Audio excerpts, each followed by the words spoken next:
Welcome back to the TWSN YouTube channel. Today we have another team-specific mock draft video for you guys. This one, New Orleans Saints based. I know this whole trade that they did with the Eagles is kind of confusing a lot of people in general. It felt a little weird from both sides, but whatever, it happened given the Saints pick 16 here right away. And I think, a lot of people kind of think the Saints might package these guys to move up for a quarterback, whatever it may be, but I think they're going to stay pat here for now anyway. That's the kind of the vibe I'm getting. And they wanted to jump, I think they really kind of wanted to jump the Chargers because the Chargers could draft a wide receiver and a tackle, and those are two positions that the Saints need terribly bad.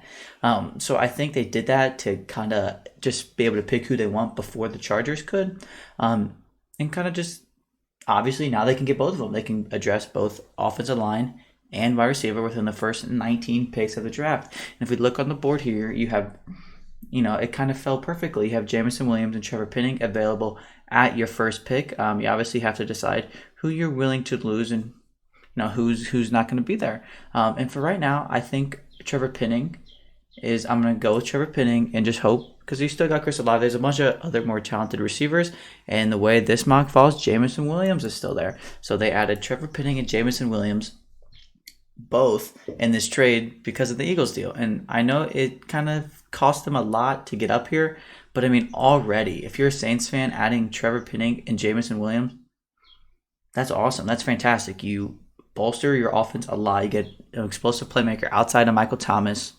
You still have Alvin Kamara. You needed to upgrade the line. You do it with one of the... Trevor Penning's upside is really high. Obviously, that creates a floor issue and whatnot, but Trevor Penning, the upside is through the roof. Jameson Williams, ahead of schedule with his ACL, another high explosive playmaker for the Saints offense. And who's going to be playing quarterback for the Saints? There's a lot of good options here. And I think if this is the way the board falls, I don't quite think Desmond Ridder is going to be available this late, but I could definitely see them pulling the trigger there. Sam Howell, I really think they like Matt Corral even. But let's go ahead and give them Desmond Ridder here in the second. Like I said, I'm a big Ridder guy, so I think there's a better chance he's not there at this late, but I do think there's a very high chance that this pick could be a quarterback. Obviously, Ned Winston, they signed Andy Dalton. None of those guys are franchise guys that can get the job done. But the Saints are in a unique situation to where they don't have the most money in the world. They've restructured a lot of guys, moved some things around to create more money, which is good.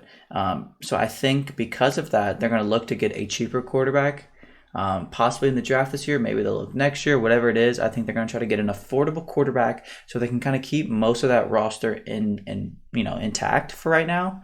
I think that's the way they should do it. I don't know if it'll necessarily, maybe they take a quarterback at 16 or 19, whatever it is. Maybe they double it and trade up like I alluded to earlier. But for right now, this first 3 rounds, or the first 3 picks so far for the Saints, have been a home run, in my opinion. And now we talk about their roster. They got a good roster. So they don't have too many massive needs here on the board. Obviously you need some safety depth and your defensive line. You still have tight end is a little bit of a question mark. You have Trautman, you have Juwan Johnson, some fun guys. Nobody cemented in the tight end room, but definitely some talent there. I don't know if they pull the trigger on one yet. And there's some fun guys. I'm gonna look at the safety position. The safety class is pretty fun. I like Nick Cross from Maryland a whole lot. The interior defensive line is another area. I like Matthew Butler from Tennessee a whole lot. I think he kind of played that 3-tech, the pass rush up the middle. He can kind of do it all. He's a really good interior defensive lineman. He kind of fits in. They say they don't have any glaring needs along that line, but he's a versatile piece that you can move around, get flexible with, and I think pass rush up the middle is becoming more of a popular in-demand aspect in the NFL. And I think Matthew Butler fits that mold there, and he'll be taking his talents to New Orleans. Now, again, we just kind of went over their needs. They could do a little bit of everything. They're like I said, they're one of those teams that they do have a good roster. They just, the money, keeping it in place. I'm going to go ahead and give them Nick Cross here from Maryland. I was really considering him with their last pick, and I'm a little higher on Cross than most people are. He's a really just he's all over the place. He doesn't like his testing numbers weren't wild, but when you just turn on the film, he just always is around the ball. For one way or the other, he's always seems to just have a nose for the football. He flies around sideline to sideline. He's another just versatile piece that simply just makes plays. He's a sure tackler, just a bunch of solid traits all over the place. He's not really great at anything, but he doesn't really struggle massively in any areas either. Definitely a high floor guy there that I think really fits with the Saints roster now because, like they said, they are trying to win. They're trying to keep that roster intact while still building for the future. And I think that that's a good way to kind of do it there. Now they still can do anything. We're at this point where they can add really any position in my mind. Maybe this is where they do look to go for a tight end. Let me go Cole Turner here. Now, when you turn on Cole Turner tape, the film, it's fun. It kind of gives me like Jimmy Graham-esque tape to where he just thrives in the red zone. Obviously, I'm not saying he's going to be Jimmy Graham, but he can kind of have that role that they used to have where you just have a tight end that's a great receiver, not a really good blocker at all, but somebody who just thrives in the red zone. He's good at the contested catches. He's a good complement to Trotman. He's a good weapon in general. He can thrive in the red zone. He's just kind of feels like a Saint a little bit with how they've used a tight end position in the past. So yeah, I kind of like a high upside, very useful red zone tight end there for the Saints. I still think there's a couple they could go add some wide receiver depth. I like the depth they have. I think they were missing more of a high end wide receiver starter. Obviously they have Traquan Smith, Deontay Harris, Marquez Callaway. So they can do maybe that. I think they'll probably shy away from it. Let's I'm gonna double dip in the safety department here and give him Verone McKinley from Oregon. Just depth, and another guy that I'm really high on is Verone McKinley. 6th round talent there. I think there's a good chance he's gone, but I think double dipping at the safety position is something that I could see them do. Just because in this case, you get two pretty versatile guys.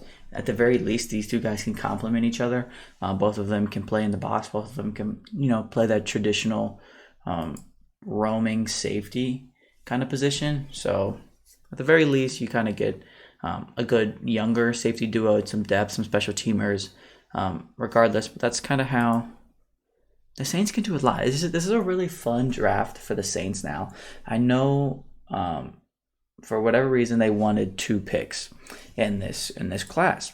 We don't know why yet, but I think they really wanted to get ahead of the Chargers because they share positions of need and interest at wide receiver and tackle. So I think they wanted to get ahead of them so they could have their first choice and then kind of take who falls to them. So in this one, obviously they got Trevor Penning at 16. There's a good chance he's not going to make it past the Chargers.